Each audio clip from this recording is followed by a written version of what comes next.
Allô Julia, salut, c'est Olivier. Oui, Comment ça va? ça va. Bon, très bien. Est-ce que vous m'entendez bien? Je me mets un peu de côté comme Oui, je vous ça. entends bien.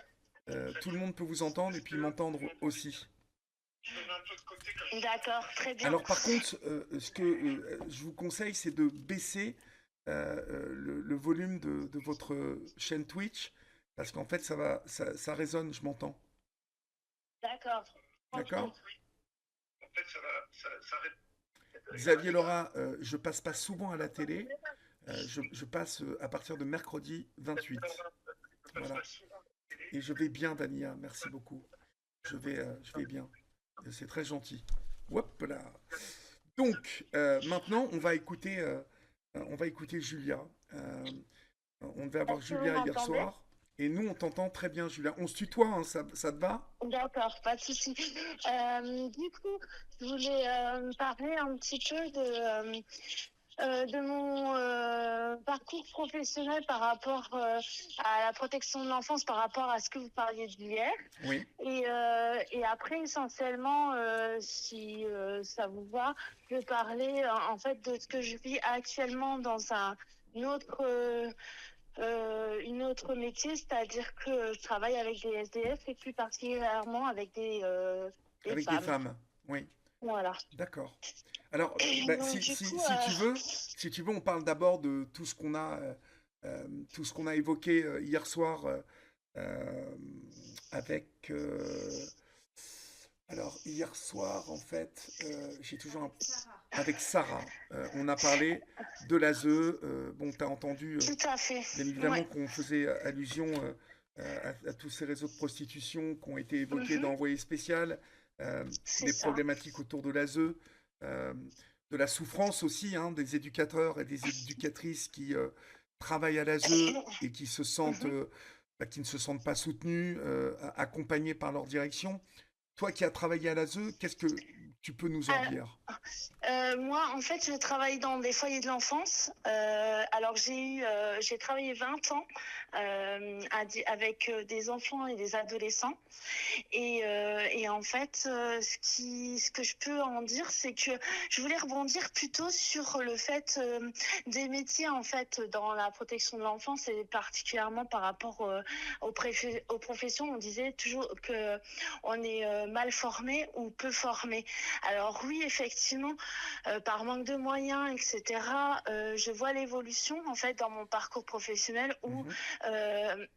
il y a une fracture, on va dire, c'est-à-dire qu'il y a beaucoup de personnes diplômées, certes, mais beaucoup de personnes qui ne viennent pas du métier et qui sont embauchées en tant qu'éducateurs. Oui. Et donc, ceux-là font malheureusement du mal par manque de formation et par non-envie parfois de venir Mhm. dans ces métiers-là.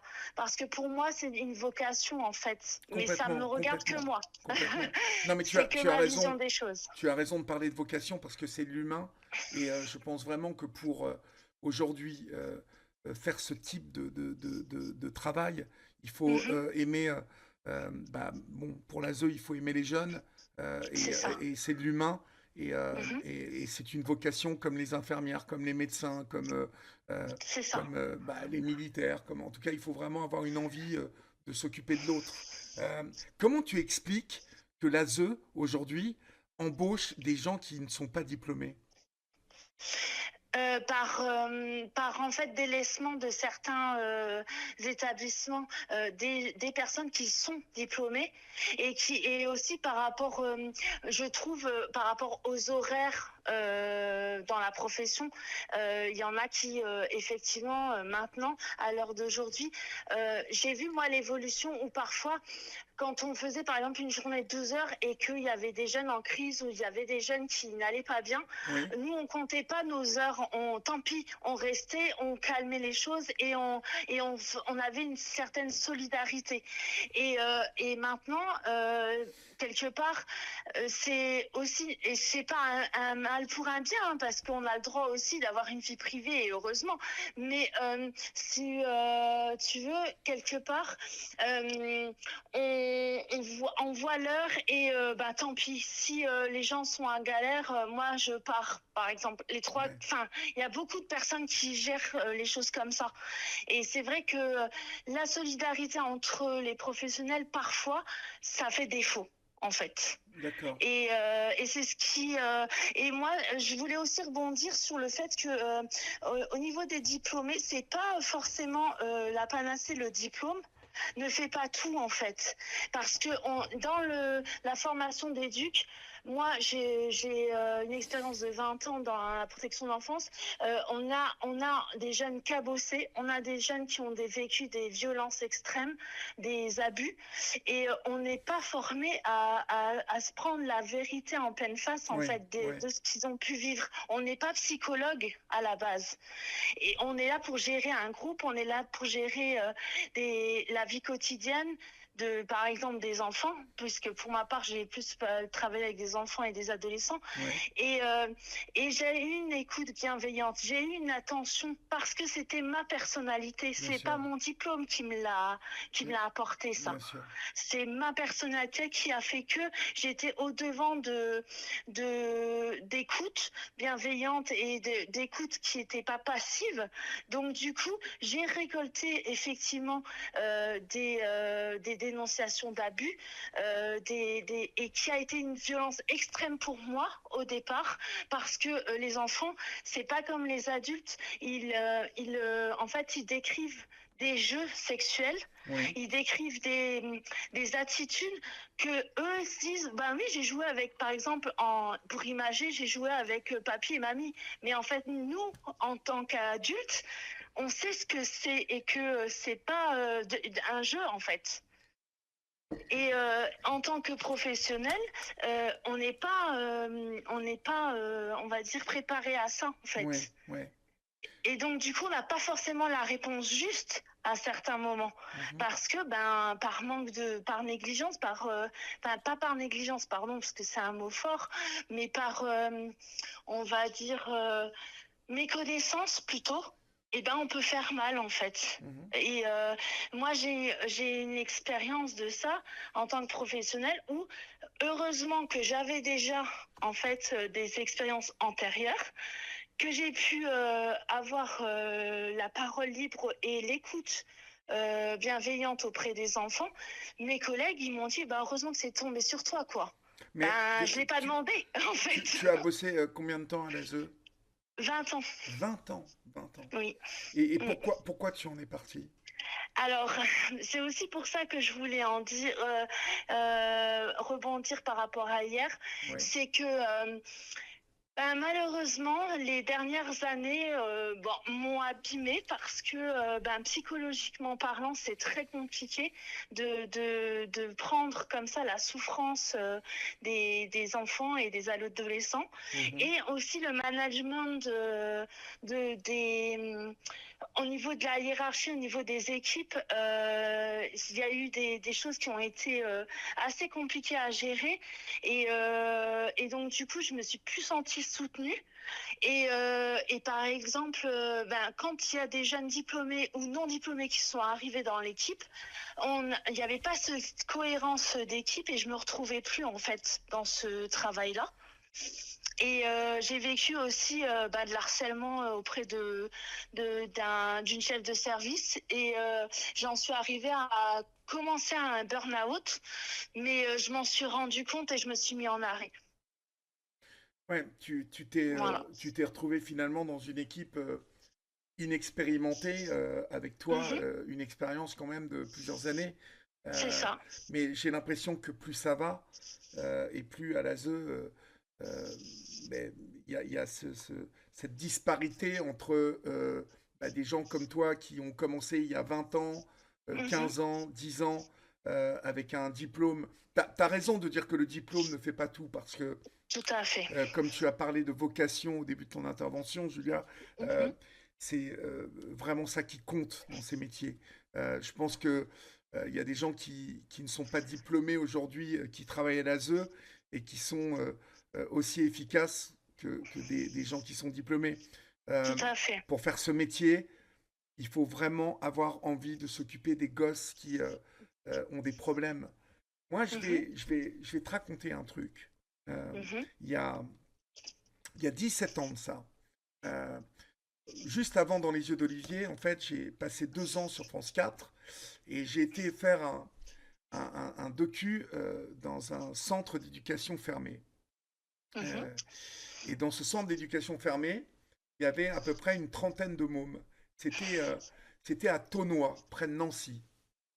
Mhm. Et bon, au début, quand je suis arrivé, les mômes, les mômes me regardaient un peu, tu sais, les caméras, ils aimaient pas trop, tu vois. Bon, ils nous testaient, les mômes. Bon, puis petit à petit, avec ma tronche, mes cheveux, ils ont vu que j'étais cool, mon équipe était cool. Au bout de 48 heures, les choses se sont vraiment débloquées entre nous, parce qu'on est resté pratiquement 15-20 jours à tourner là-bas. Mhm. Et il y avait vraiment une équipe à Thonois là-bas formidable. Euh, il y avait des diplômés, des non-diplômés, mais il y avait quand même une équipe qui vraiment formait un groupe de personnes qui avaient, comme tu dis, la vocation, c'est-à-dire qui aimaient les gamins. Et moi, ce que j'ai compris là-bas en passant ces presque 20 jours à Thonois, c'est que tous ces mômes qui étaient là, ben, finalement, euh, d'abord, ils étaient pratiquement tous nés dans des familles pauvres, en fait. Mhm. Euh, Ceux qui étaient nés dans des familles de middle class, c'était des mômes qui avaient aussi tu sais, des troubles ce qu'on appelle des TDAH, Mhm. des troubles, tu vois, de la concentration, de l'hyperactivité. Littéraire, ouais. Voilà, des mômes que tu as dû retrouver aussi à l'ASE, parce Ouais, que ce bien sont sûr. des mômes voilà, que les profs pensent qu'ils sont agités parce que c'est des voyous, parce que ils ont envie de rien foutre. Mais non, en fait, ce sont des mômes qui ont des problématiques de concentration, qui ont du mal à rester en place. Et au lieu de s'en occuper, parce qu'ils ont des parents qui n'ont pas les moyens de les emmener chez les pédopsies quand ils sont plus petits, qui se sont pas occupés clairement de leurs gamins, et ben ça, Mhm.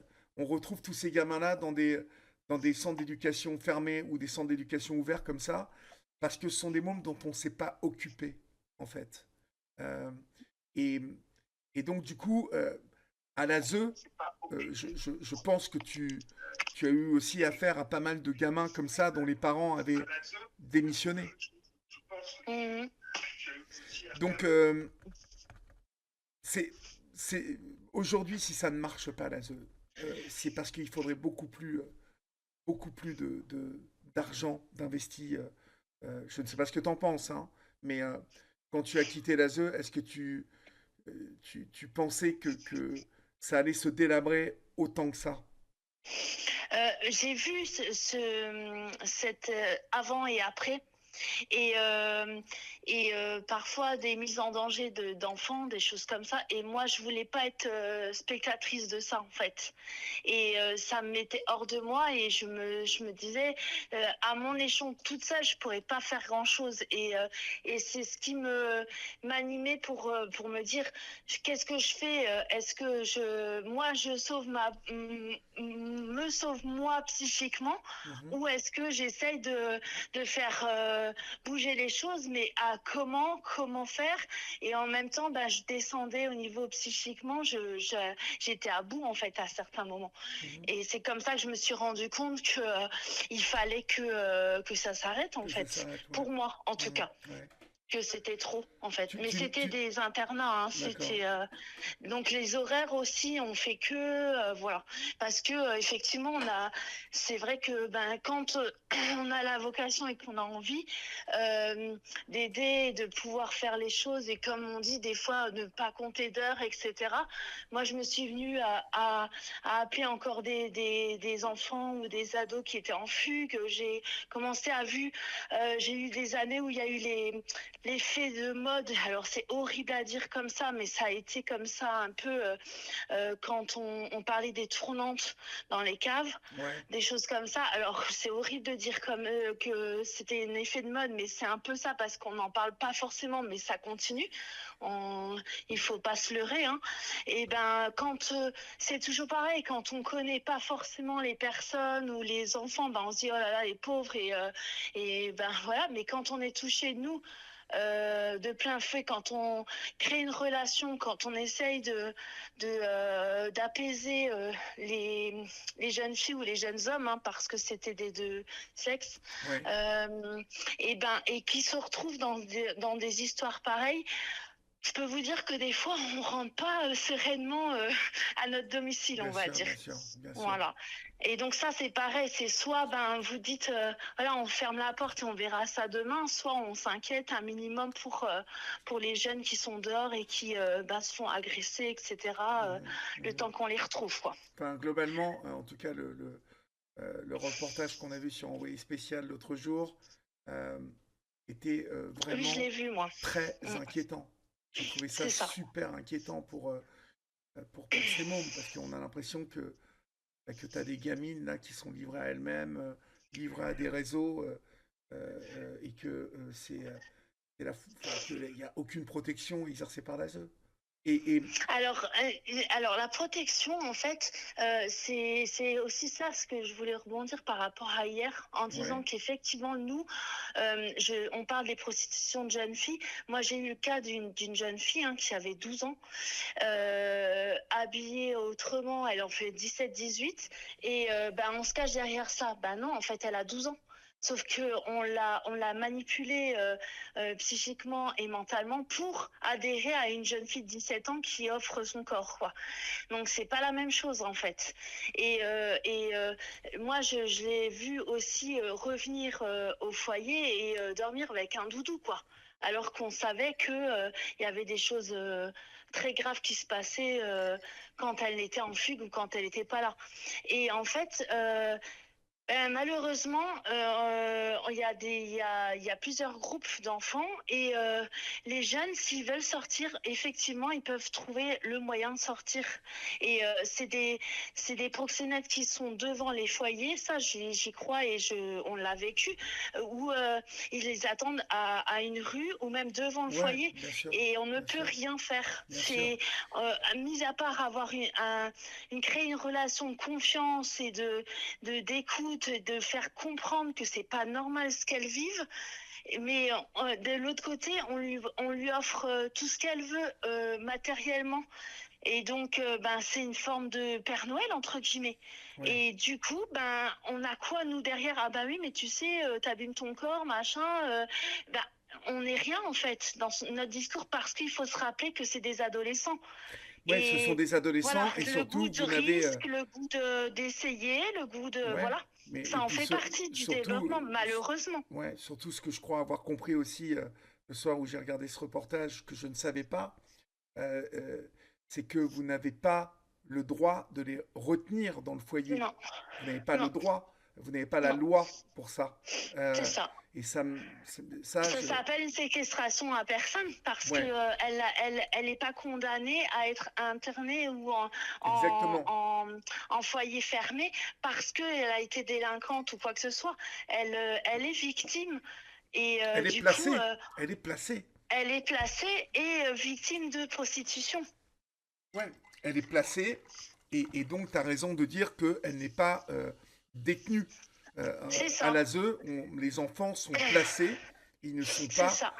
enfermés, et les éducateurs et les éducatrices n'ont pas le droit de les Mm, garder, non, en tout cas de les empêcher de sortir quand ils se faufilent un peu partout. Et vous le savez, mm. les mômes à cet âge-là, moi j'ai eu 16 ans, comme tout le monde, je peux vous dire Ah, que tout à fait. voilà, On quand peut. on a envie de se faire le mur Si on a et se envie de barrer, sortir, on sort, quoi. voilà, on Je veux sort. dire, même si c'est pour faire le con avec ses potes à boire ou quoi, voilà.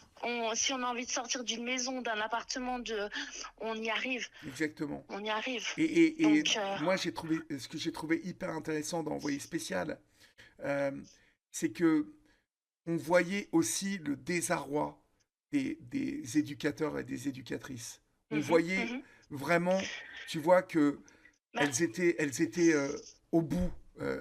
Moi, j'ai eu l'impression de oui. voir pratiquement que des éducatrices qui étaient en Mm, dépression nerveuse. mm. Tu vois? Bah, parce que j'en reviens au lien et à ce qui nous normalement nous qualifie d'éducateurs et on va dire c'est quoi à la base? C'est créer du lien en fait, du lien à la personne, de vivre avec le vécu, de faire comprendre ce qu'ils ont vécu. Et c'est que par la parole, en fait, Mhm. par le fait de comprendre pourquoi ils sont placés et comment, et qu'est-ce qu'on peut faire avec cette histoire-là.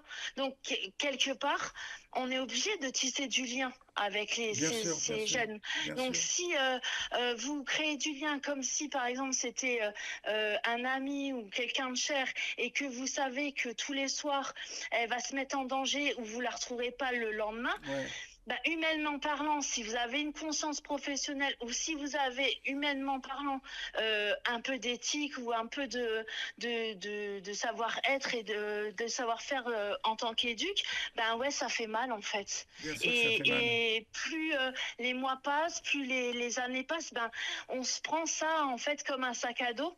Et c'est vrai qu'à un moment donné, si nous on n'est pas aidés aussi psychologiquement parlant, ben il faut pouvoir le faire de notre côté et c'est pas donné à tout le monde de faire un travail sur notre état psychique à nous Mais non, parce que nous on nous oublie en et fait puis vous, on quelque vous part. oublie, et tu as raison de dire combien vous, éducatrices, et comme les Mhm. éducateurs, vous vous attachez à ces mômes, hein, parce que elles sont Ben, on est attachantes, avec toutes des ces humains. mômes. Vous êtes avec des On humains, travaille avec des humains, on travaille pas avec des machines en voilà, et vous fait. avez choisi Même s'il y ce en a qui métier sont pour ça. casse-bonbons. J'avoue. Ouais, Mais c'est vrai que plus ils sont difficiles, plus ils ont une histoire difficile aussi. Et ça, c'est aussi quelque chose qui leur permet d'avancer. C'est de créer des carapaces et quand on casse cette armure-là, généralement, il y a du vécu et il y a quelque chose. Nous, ils nous apprennent énormément, hein. Quand on sait parler, quand on sait écouter, ils nous apprennent énormément sur la vie, même bien s'ils ne sûr. le savent pas eux pour l'instant. Ils le sauront plus tard quand ils seront adultes. Quand ils seront plus grands. Mais pour Ouais. l'instant, quand une gamine Pour de l'instant, ils se 14 mettent en ans, danger. ouais, Mm, quand une gamine de 14 ou 15 ans se mm. prostitue, qu'elle a ces réseaux qui lui offrent de la coke C'est ça. et tous ces produits pour que les gamines puissent ben voilà, Mm, faire ça plus facilement. Euh, c'est ça. c'est ça ben moi, je t'avoue que ce soir-là, vraiment, en regardant ce reportage d'Envoyé spécial, Mhm, ça m'a donné envie de chialer, tellement, mhm. tellement ça m'a fait de peine pour ces gamines.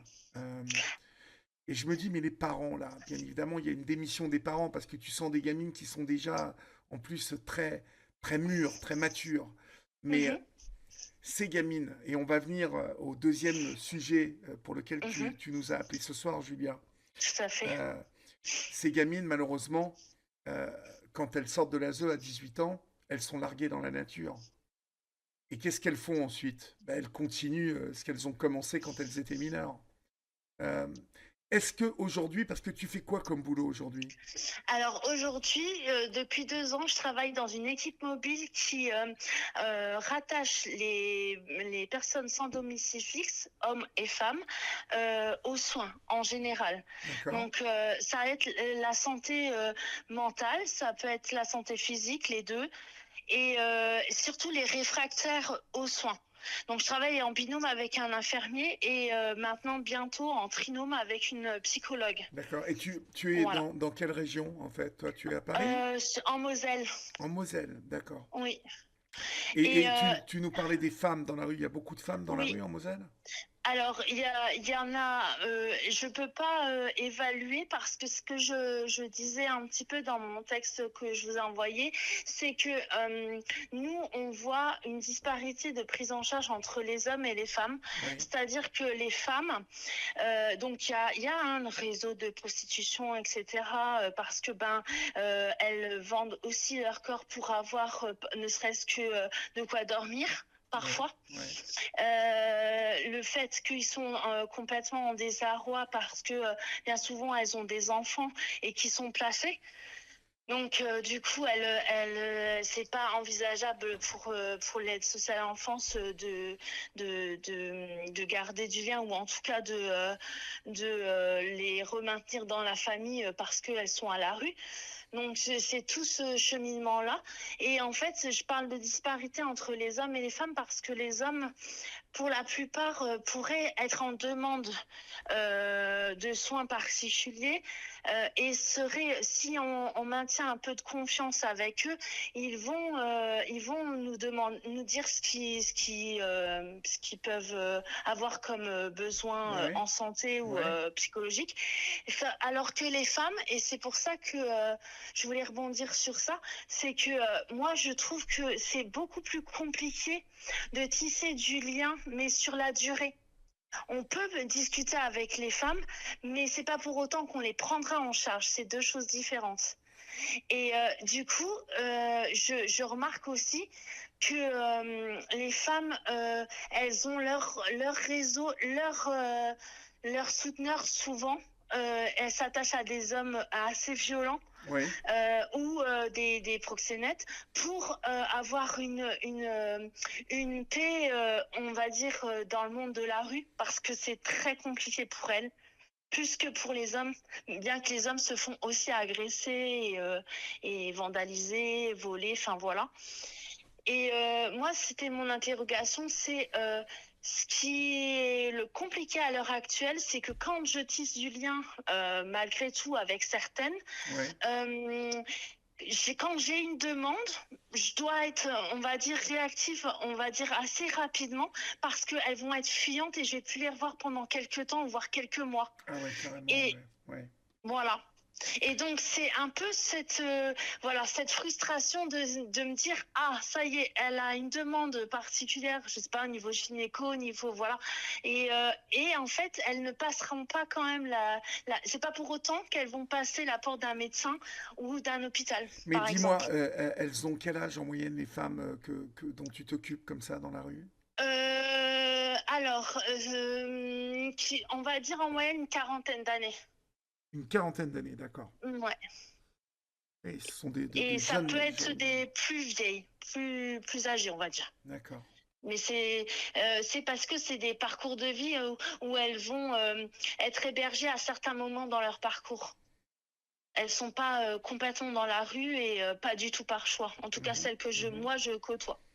D'accord. Et C'est des parcours cabossés, on va ouais, des dire. parcours cabossés. De toute façon, qu'est-ce que tu veux pour te retrouver dans la rue Oui. et est-ce que tu me confirmes que euh, il y a beaucoup de gens de l'ASE que tu retrouves dans la rue Alors ensuite? justement, je voulais rebondir là-dessus parce que moi, essentiellement, on s'occupe de 130 personnes à l'heure actuelle.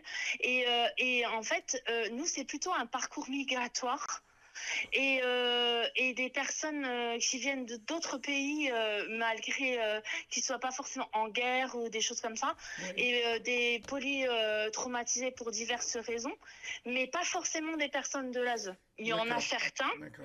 mais ils sont en fait, alors parce qu'il faut aussi savoir que, et ça c'est une vérité, c'est que en fait l'ASE maintenant, depuis quelques années, je pense une dizaine d'années, donc c'est très récent quand même, hein, Mhm. les jeunes qui ont 18 ans ou qui vont avoir 18 ans peuvent signer un contrat de jeunes majeurs jusqu'à 21 ans. Et ils peuvent donc être logés et avoir bénéficié peut-être d'une formation selon ce que leur désir. Mais c'est sur la base du volontariat des jeunes. Donc Mhm. s'ils ne signent pas le contrat, bien sûr qu'ils sont partis de l'ASE à 18 ans. Mhm. Et donc toi, tu aides aussi à leur trouver un hébergement là, parce que je vois qu'on a Emma Solela qui nous dit qu'elle est hébergée, elle, Mm, dans une situation très très précaire. Euh, mhm. est-ce que... Alors, Moi, je fais de l'hébergement. Alors, on travaille avec différents partenariats, dont le 115. Ouais. Et le 115, c'est les hébergeurs, en tout cas en Moselle, c'est celui qui a le monopole, c'est une plateforme en fait d'hébergement d'urgence. Et Mhm. donc, on est en lien avec eux. Mais nous, en fait, on va solliciter le 115. On ne va pas nous héberger les personnes directement. Ouais. On va solliciter le 115 en disant qu'on a rencontré tel monsieur ou telle madame qui a telle pathologie. Et dans ce contexte-là, il faut qu'elle soit hébergée, qu'il ne faut plus qu'elle reste à la rue, en fait. D'accord. Voilà. Mais c'est sur la base du volontariat de la personne. Vous hébergerez pas quelqu'un si elle ne veut pas, de Bien toute façon, sûr, elle bien restera sûr, pas. bien sûr. Est-ce que Voilà. tu ça sera l'une de mes dernières questions, tu Mhm. remarques que il y a de plus en plus de femmes dans la rue ces dernières années? Pour moi, j'ai un recul que de 2 ans réellement sur le terrain. Et à l'heure actuelle, moi, je m'occupe plus d'hommes que de femmes. Mais je pense qu'elles sont plus fuyantes et cachées. Elles ont leur propre réseau d'entraide, leur propre réseau de... Voilà, elles arrivent à se débrouiller ou à se cacher, on va dire, des professionnels. Pour mon recul de Par des 2 ans. professionnels, qu'entends-tu par là? Dans le sens où elles vont avoir un lien que avec certains professionnels pour pouvoir en fait trouver de l'aide Hmm. et arriver à se dépatouiller par elles-mêmes en fait. Ouais. Ben, ça reste très très précaire quand même comme équilibre pour ces Oui, femmes. oui, tout à fait, oui, oui, bien Rappelle-moi sûr. le nom de l'association dont tu t'occupes, Julia? Alors moi, c'est l'association Est Accompagnement D'accord. en Moselle. En Moselle. Et on peut vous joindre où? Il y a un site internet où il y a tous les références de l'association. D'accord, tu les as mis dans le mail que tu as envoyé à Hélène. Non, mais je peux vous le renvoyer D'accord, après renvoie-le-nous parce que notre si on nous conversation. demande, qu'on puisse le Mhm. transmettre aux personnes qui peuvent nous demander. Ben, merci beaucoup, Julia, de Merci nous avoir beaucoup, appelés ce merci à soir. vous. Et puis, bravo surtout pour ton engagement parce que, voilà, sur cette chaîne, on a décidé de donner la parole à celles et ceux qu'on n'entend jamais ou presque jamais. Euh, et, euh, et là, tu évoques bien évidemment un sujet qui est difficile, hein, Mhm, celle des personnes qui sont à la rue. Et heureusement qu'il y a des gens comme toi pour s'en occuper. Parce que là mhm, encore, on manque profondément de structures pour s'occuper des gens. Et puis, alors moi, je vois à Paris, c'est de plus en plus catastrophique. Euh, mm, Parce que pour le coup, je te le dis, je remarque de plus en plus de femmes à la mhm. rue. Et D'accord. à chaque fois, je me demande comment elles se protègent. Euh, Mhm, D'ailleurs, on va inviter bientôt euh, quelqu'un qui était dans les grandes gueules avant. Fais-moi penser, Hélène, qu'on l'appelle et elle va venir nous en parler. Elle nous en parlera ou au téléphone ou elle viendra à la maison.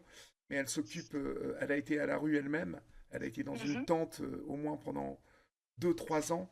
Et euh, voilà, elle m'a raconté combien c'était compliqué, bien évidemment, pour les femmes de vivre dans la rue et combien c'était beaucoup plus compliqué pour les femmes que pour les hommes. Euh, Mais j'ai- moi, ce que je pouvais juste rajouter, c'est que, par exemple, j'habite dans la même ville en Moselle depuis des années. Et donc, je travaille dans complètement autre chose. Et quand je suis arrivée dans l'association et que j'ai voulu m'occuper des personnes sans domicile fixe, je n'imaginais pas le nombre de personnes qui étaient à la rue dans ma ville. ouais, J'en voyais certains, ouais. je connaissais certaines têtes parce que je savais qu'ils faisaient la manche à tel endroit, etc. Donc je les avais déjà aperçus, voire j'avais déjà discuté avec certains. Mais quand on s'occupe par rapport à ce travail-là, dans des lieux d'accueil de jour, etc., eh ben, on n'imagine pas le nombre de personnes Ouais, qu'on peut ouais, avoir dans ouais, même une plus petite ville que Paris, mais une ouais, ville quand même. ouais. Voilà. Et la dernière chose que je peux dire, c'est que ben, ces gens-là sont pas invincibles, ils sont pas invisibles plutôt, pas invincibles, mais invisibles parce que ben, derrière chaque humain, il y a une histoire en fait. Bien Et évidemment. Mais je tu l'ai sais, déjà remarqué et voilà. quand je parle des invisibles, C'est parce que, en fait, souvent, il y a plein de gens qui ne regardent pas ces gens-là, Mhm, qui ne veulent pas les regarder, qui ne veulent pas se préoccuper de ces gens-là. Et c'est pour ça que souvent je parle des invisibles, parce que mhm. dans la rue, je remarque souvent à Paris, plein de gens qui passent à côté de personnes qui sont allongées sur le trottoir comme ça et qui ne les regardent même pas, tu vois. Al- Alors, juste encore une dernière chose et après j'arrête là. C'est juste que moi, par exemple, j'ai gardé mon âme d'animatrice, enfin voilà, de choses que je faisais aussi auprès des enfants, style sortir, voilà, faire une activité, faire sortir de la ville pour voir autre chose, etc. Et donc, on est sorti avec un petit groupe de personnes hein, Ouais, qui ont été sur la base de volontariat. Et il y en a beaucoup, enfin 2 sur 5, et voire je pense les autres ont eu ce même regard sans le dire, mais on sait très bien tout ce qui est geste vaut bien mieux que la parole parfois. Et ben ils ont été reconnaissants et ils ont dit que bah, ils se sentaient de nouveau être quelqu'un en fait. mhm, Parce que on avait fait quelque chose bien sûr, avec eux bien et sûr. ils étaient au même stade que nous en fait, alors que on est là aussi dans l'entraide et dans le travail en fait Ouais, avec eux. et puis, Mais là on avait une autre posture et ils se sont sentis voilà libres d'être eux-mêmes en ouais, fait. ils se sont sentis respectés. C'est Euh, ça. Tu sais quoi, j'ai croisé un homme aujourd'hui, euh, et puis ben, je l'ai laissé passer, et je lui ai dit, ben, je vous en prie, monsieur. Et Mhm. il m'a dit, oh, merci de m'appeler monsieur, j'ai tellement plus l'habitude qu'on m'appelle monsieur. Tu Exactement. vois, tout ça pour te dire Exactement. que, voilà, quand tu as une apparence, quand ça fait un moment que tu es dans la rue et que Mhm. ça commence à se voir, euh, tous ces gens-là, ils n'ont pas le respect, ils perdent le respect des autres, tu vois. Exactement. Euh, Oui, et, tout euh, à fait. et je veux dire, voilà, il faut pas oublier que quelqu'un qui est à la rue, comme tu l'as dit, Julia, il y a une histoire derrière lui, il y a toujours une histoire qui peut être votre Mm, histoire à vous qui nous écoutez demain, parce que je c'est vous ça. promets une chose, c'est que la précarité, elle Mm, n'est jamais très loin. Et oui, c'est Emma, c'est Elina Dumont qui, ma copine, et qui viendra nous mhm. parler bientôt pour répondre à ta question. Merci Julia, et Merci prends soin beaucoup. de toi et bravo pour tout ce que tu fais. Il y a Merci. plein de commentaires sur TikTok comme sur Twitch qui vraiment soulignent ton courage et ton engagement. Et moi, je te dis bravo. Bravo et Eh merci ben, beaucoup. merci beaucoup. Je vais aller regarder ces commentaires et je vous remercie de m'avoir écouté. Bah, je t'en prie, on t'embrasse bien fort, Julia. Merci bien. Salut, Bonne au soirée. revoir, au revoir. Au revoir.